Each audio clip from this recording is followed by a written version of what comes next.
Welcome to our video, Best Practices for Creating Brand Names and Logos. Names and logos can be powerful tools for sellers hoping to attract loyal customers. They help customers recognize and remember products and distinguish one brand's goods from another's. If you're a new brand in the process of creating a brand name or logo, the most important thing to remember is that it should represent your products. Brand names and logos come in all shapes and sizes. There's no one way to create them.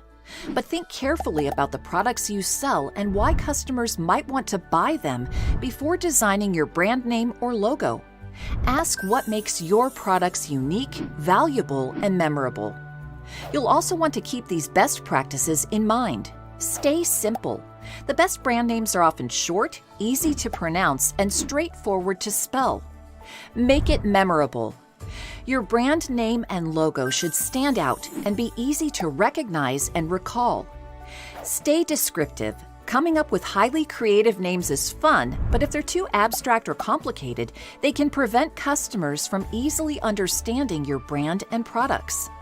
If you sell a particular product, you might want to include it in your name. If your goods are of a certain quality or type, choose language or images that make that clear. Create a brand name or logo that helps customers attach meaning and value to your products. For example, if your products are eco-friendly, consider associated words and images. Finally, remember that if you're planning to sell your products in the Amazon store using a logo, it needs to include your brand name. Logos and brand names also need to be permanently affixed to your products or packaging. These requirements help Amazon pair brands with the right products.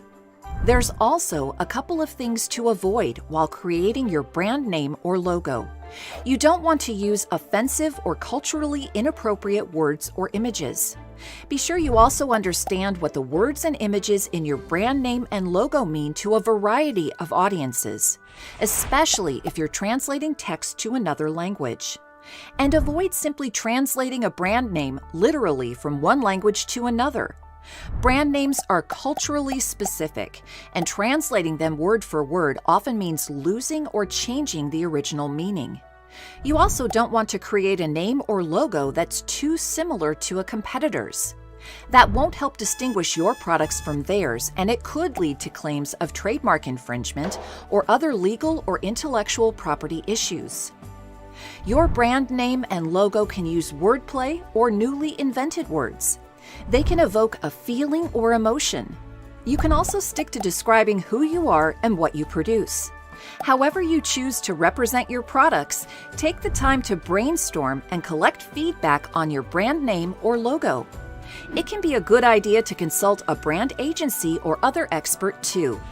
This concludes our Best Practices video. Thank you and happy selling in the Amazon store.